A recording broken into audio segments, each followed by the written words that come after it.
Freedom of speech. What is freedom of speech? How do the people of Malaysia practice it?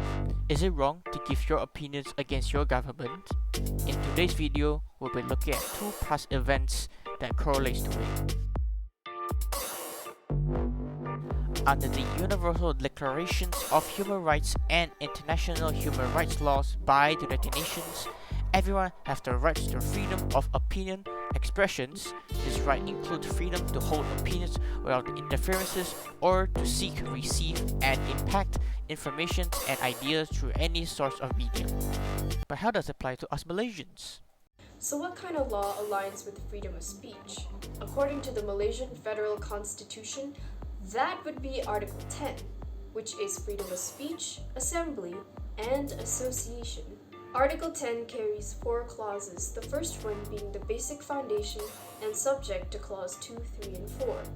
The paragraphs are A. Every citizen has the right to freedom of speech and expression. B. All citizens have the right to assemble peacefully and without arms. And C. All citizens have the right to form associations. These laws are protected under the Constitution. Clause 2 is where the law is imposed by the Parliament based on these paragraphs.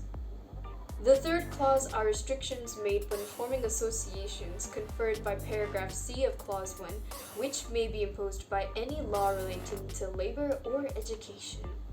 The fourth clause is imposing restrictions for the Federation or any part thereof, or public order safety under clause 2 paragraph A. The Parliament may pass laws prohibiting these subjects.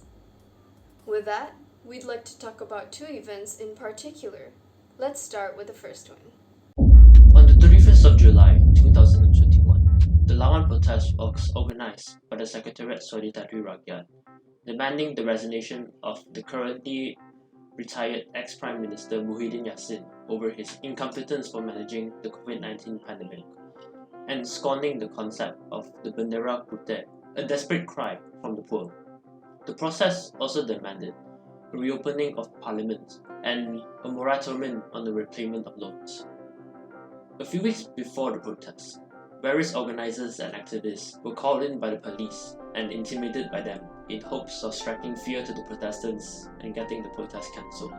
One of them in particular was the co-founder of Misi Solidarity, Sarah Idina Muhammad Arif, who was raided by the police on a home and held in Jinjiang police station until the next day. Nevertheless, the protest was held as usual on the 31st. At 10 a.m., the police barricaded various entry points to Dataran Merdeka, which was the planned meeting point for the protest. The protestants had to improvise and held a sit-on protest near the roads of the square.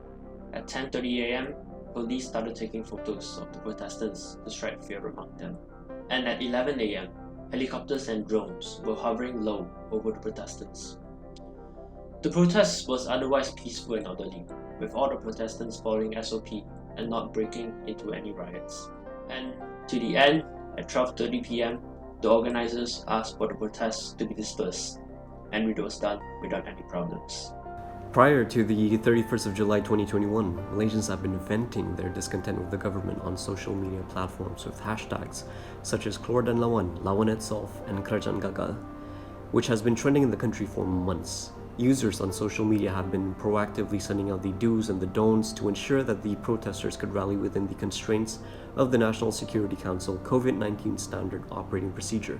However, according to Akhil Sani, police have received over 20 reports on the protests, which he stated that it violated the standard operating procedures of the National Recovery Plan.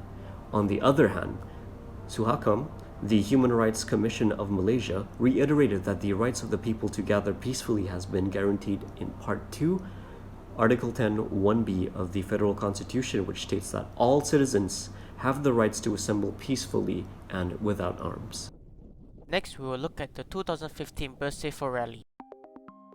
The BERSIH rally was a series of planned rallies carried out on the 29th to 30th of August 2015 in major cities around Malaysia, namely Kuala Lumpur, Kota Kinabalu, and Kuching.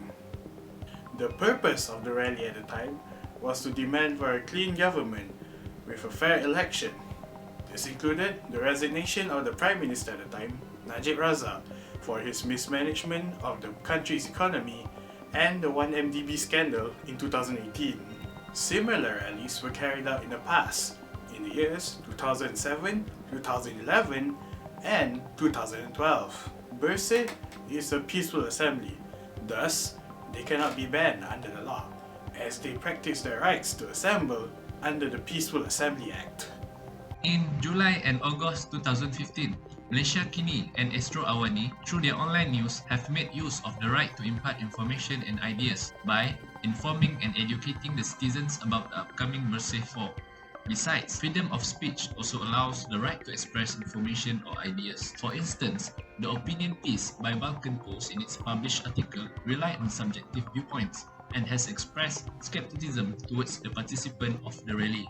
However, freedom of speech can also be exploited by the beneficiaries to instill racial and political hatred. In this case, it is to steer anger from the Malay towards the Chinese and the AP. Through manipulation of fact, Utusan Malaysia, in its newspaper's front page, remarked that the rally was forbidden, fostering vulgarism towards the government and controlled by a singular party and race to oppress others. This can be regarded as a defamatory statement towards both the rally and the said political party. Furthermore, a government agency, MCMC, had break this law by threatening to block websites that encourage the street rally, on grounds that it would threaten the national stability. However, the restriction was lifted because it violated the freedom of information. Through freedom of speech, BERSIH 4 took advantage of social media platforms to execute its campaign, which resulted in simultaneous demonstrations in more than 90 cities worldwide. The global BERSIH leaders from across the countries make use of Facebook and WhatsApp to exchange notes, brainstorms, and make decisions. Next, these are the photos of the two-day rally. There was no major incidents and the rally closed peacefully. These people in the rally had successfully utilized and adhered to Article 10, which are 1. The right to freedom of speech and expression. 2. The right to assemble peaceably and without arms. 3. The right to form associations. But this law was broken by the Red Shirts. The group that was formed to counter the BERSIH 4 rally was banned after it was found guilty of doing demonstrations with weapons. So remember, please think before we act and follow the law to avoid problems. For the next part, we will do some comparison between the BERSIH and LAWAN rallies. Both of the rallies were born from the dissatisfaction of the general public on how the government handled our country crisis at the time of the event. LAWAN rally was being done to show how the government has failed the public in handling the country during the COVID pandemic. Meanwhile, the BERSIH rally was being done to ask for a clean government, fair election, and the resignation of Prime Minister at the time, Najib Razak, for his mismanagement of the country's economy. Both of the rallies were being done peacefully, as it was demanded from the government that the protesters follow certain guidelines during the rally. Also, both of the rallies didn't break any law during the event, as they are entitled to freedom of speech in Malaysia and have the right to do peaceful rallies under the Country Law of Peaceful Assembly Act. Before we conclude today's presentation, you may ask, why exactly are freedom of speech and the laws considered to be important? The reason behind that is because it changes the narrative of how people feel when they want to express themselves in public, and even the people in their immediate environment. Not to mention, it's also because it is for the benefit of us all. And that concludes today's presentation on the law of freedom of speech. So thank you all for lending your ears, and we'll see you next time. Bye bye.